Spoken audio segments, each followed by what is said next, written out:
Salut à tous, bienvenue pour votre émission culturelle à l'affiche.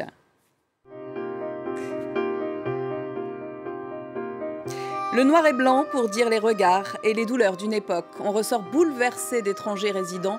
Exposition de la collection Marine Karmitz à Paris. On ne connaît jamais assez la culture japonaise, millénaire et si variée. On peut compter sur notre journaliste Renaud Lefort pour nous en proposer le meilleur.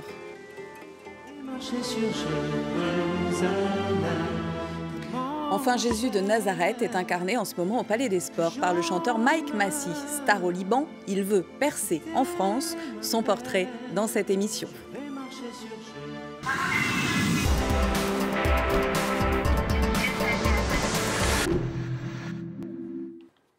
C'est un véritable coup de cœur, l'exposition en ce moment à la Maison Rouge à Paris, Étrangers résidents. Les photographies collectionnées par Marine Karmitz nous plongent dans une époque hantée par la Shoah et les migrations forcées. Elles révèlent en creux l'histoire du fondateur des cinémas MK2. Un reportage signé Alix Le Bourdon.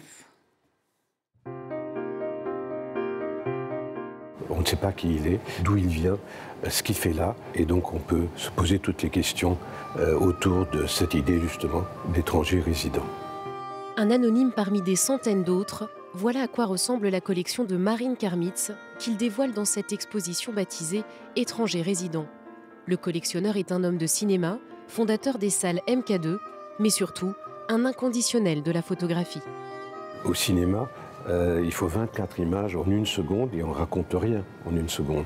Et je crois que ce qui caractérise la photographie, c'est cette capacité de raconter en une image et en un millième de seconde un très grand nombre d'histoires.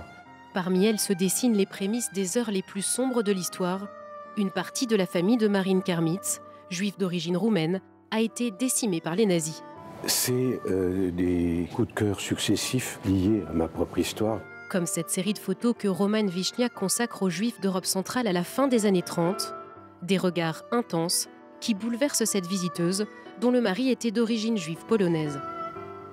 Ces regards, ils disent la migration, les gens qui doivent quitter leur pays, et qui cherchent à vivre dignement dans un autre pays où ils ne sont pas forcément bien reçus. Aujourd'hui, on est très concernés par ça aussi. Donc, ça nous renvoie au passé et au présent. Je suis émue.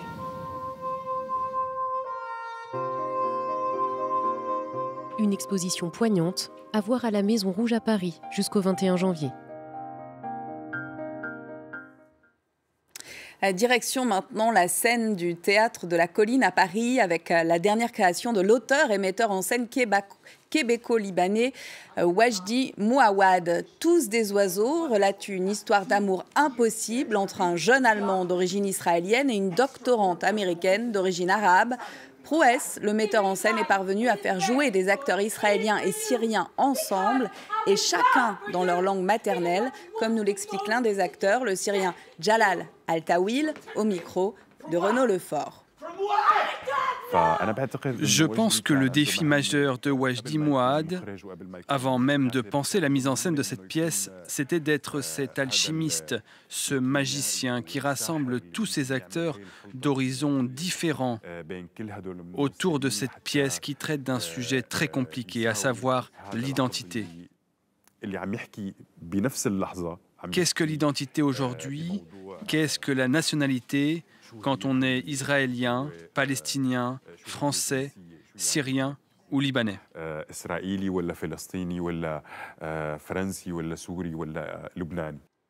Saviez-vous que la culture japonaise est en effervescence à Paris? Spectacle, danse, cinéma, l'art nippon nous transporte. Renaud Lefort et Audrey Schley vous proposent une balade et des adresses pour découvrir ou redécouvrir le meilleur du Japon dans la capitale.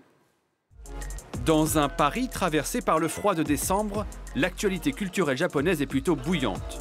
3e arrondissement de la capitale, la rue Notre-Dame de Nazareth accueille une nouvelle galerie dédiée à l'art contemporain japonais.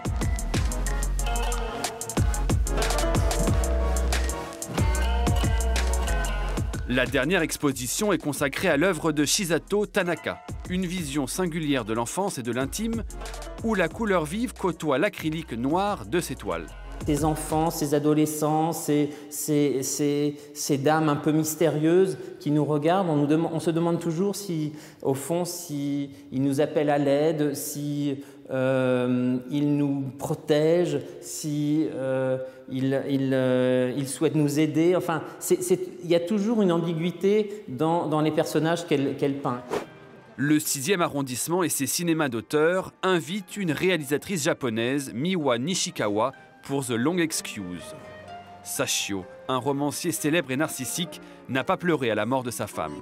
Ce film est un long fil d'Ariane vers la découverte du chagrin et du remords.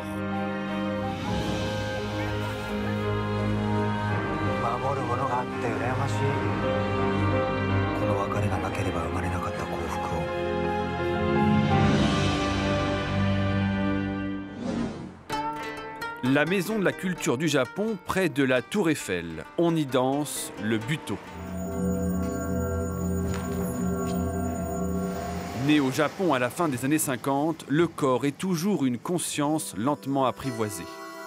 Naomi Muku, chorégraphe et danseuse principale de ce spectacle, s'inspire d'une Asura, divinité bouddhiste importée de la mythologie hindouiste au Japon. Selon le fondateur de la compagnie de danse, c'est un hymne à la coexistence des religions. J'ai bien compris le sens philosophique de ce spectacle. À certains moments, j'ai failli pleurer, même si je ne suis pas satisfait par tout ce qui a été fait. Il y a vraiment un message de paix.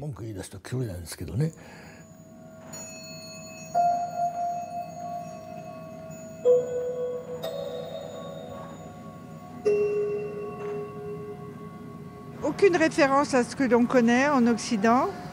C'est extraordinaire. C'est vraiment un sentiment d'éternité que j'éprouve en regardant ce spectacle. Cette espèce de femme déesse qui sort de tous ces troubles de la terre, c'est formidable. Musique, exposition et cinéma, le Japon compte multiplier les événements culturels à la veille du 160e anniversaire des relations franco-japonaises.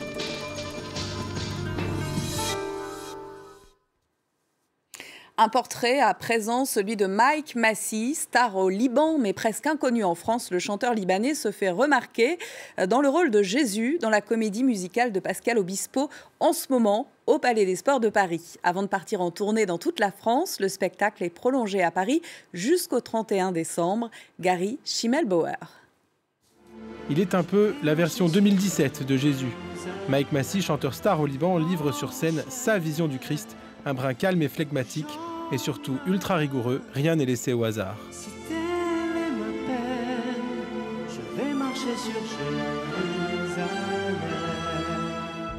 Il faut vraiment contrôler tous les gestes de Jésus. Il ne peut pas vraiment improviser. Il y a une manière, une certaine retenue qu'il faut toujours, parce qu'il faut respecter l'homme d'histoire et il faut aussi respecter l'icône christique. Donc à un moment, on ne peut pas se lâcher pour faire n'importe quoi, il faut vraiment être précis. Sans peur, en celui qui aime, je vais marcher sur Jérusalem. À la sortie, on retrouve un public conquis, surtout par la justesse de la prestation. Le personnage, très profond, très lumineux, on a envie de le suivre.